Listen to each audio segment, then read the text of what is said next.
Good morning, friends. I'm expecting four important changes in personal income tax in this Union Budget 23-24, which is going to be presented by Honorable Finance Minister tomorrow, 1st February 23.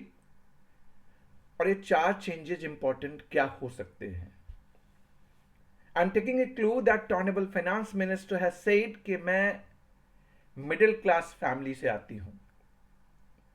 मुझे मालूम है कि middle class family का दर्द क्या होता है, और चूंकि 23 का जो बजट है that is going to be full budget before general election in 24, मुझे लगता है इस बार कुछ पर्सनल इनकम टैक्स में जरूर चेंजेस आएंगे.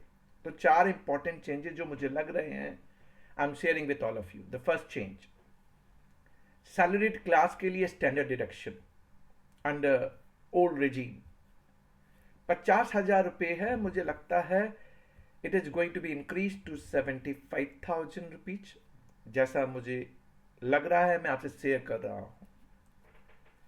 सेकंड, 80C की लिमिट है 1.5 लाख रुपए, और फाइनेंस एक्ट 2014 से ये 1.5 लाख एकदम सेम है. और इस 1.5 लाख में कितनी सारी चीजें आती हैं, LIC, PPF, mutual fund, ULIP, tuition fees, even repayment of principal amount of housing loan. lot many item इस 1.5 लाख रुपए में आते हैं.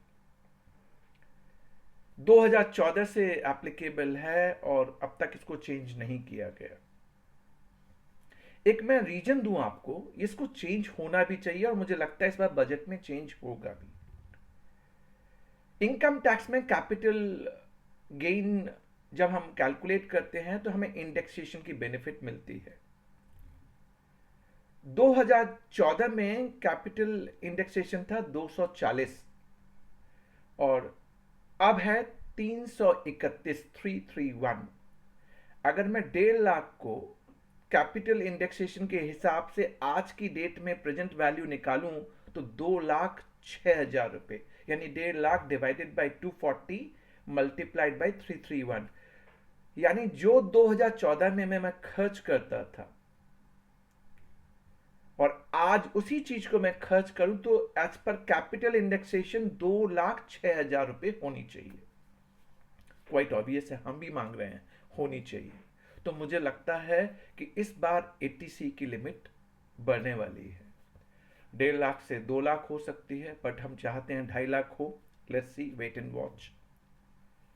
तीसरी है 80D मेडिक्लेम, जो हम इंश्योरेंस करते हैं फॉर सेल्फ स्पाउस. 25,000 की लिमिट है with childrens, dependent children's.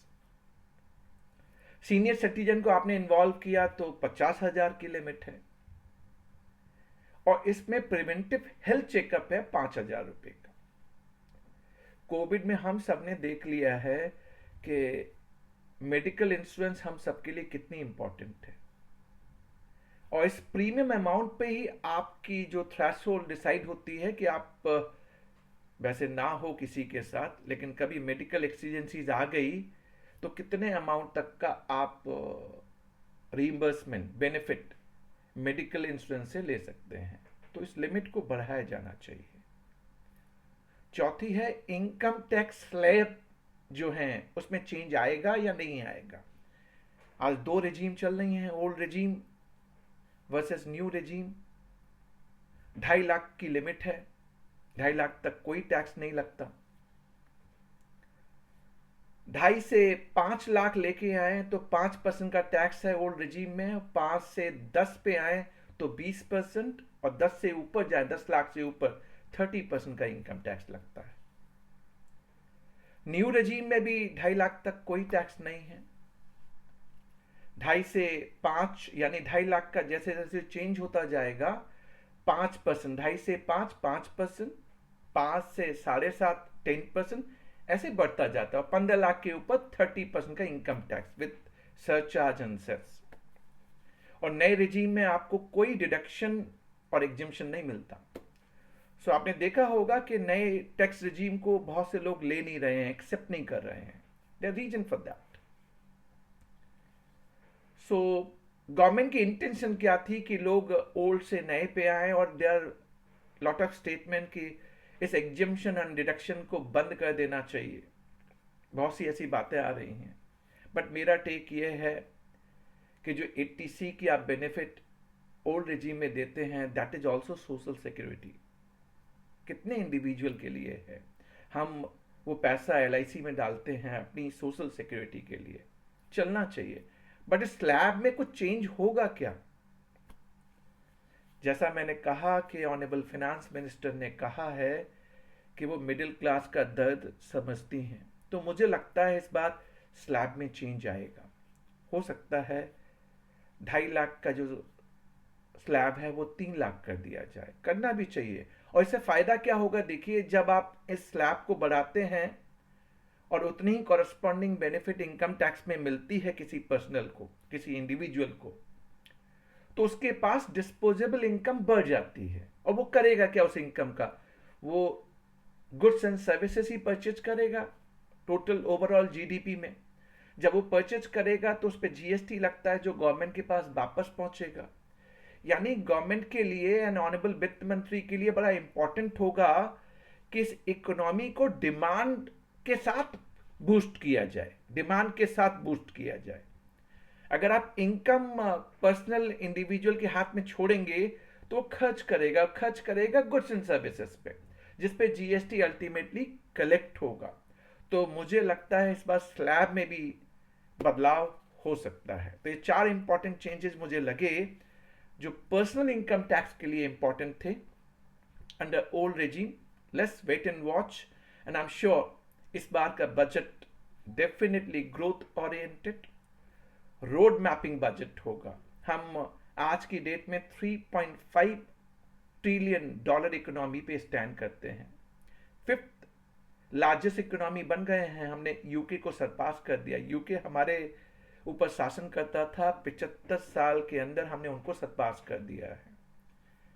International monetary fund ने यह प्रोजेक्शन किया है 25 तक हम 4th लार्जेस्ट इकोनॉमी बन जाएंगे, एंड 27 तक हम 3rd लार्जेस्ट इकोनॉमी बन जाएंगे। यानी हमारे आगे सिर्फ US, चाइना और जापान होगा। इन ए गिवन सिचुएशन जब हमारी GDP ग्रो कर रही है 7% से, और हम इमर्जिंग इकोनॉमी बनने वाले हैं, और हम आजादी के अमृत काल में इंटर कर रहे हैं 2047, 100 साल पूरे करेंगे हम। हमें $35 ट्रिलियन इकोनॉमी अपनी बनानी है। So we have to see that this budget जो हमारी वित्त मंत्री प्रेजेंट करने वाली है, बजट हमारे लिए growth oriented road mapping, and कैसे हम इस अमृत काल में $35 ट्रिलियन इकोनॉमी बनने वाले हैं बाय 2047, हमें इसको टारगेट करना है। Wish all the success, and इस बार का बजट आई एम होपफुल हमारी वित्त मंत्री एक अच्छा बजट हम सबको देंगी। और पर्सनल इनकम टैक्स में जो मैंने आपको एस्टिमेशन, अपने एक्सपेक्टेशन दी, मैं चाहूँगा कि एक्सपेक्टेशन सही साबित हों और कल हम ये खुशखबरी सुने। Thanks for watching, stay tuned, thank you very much.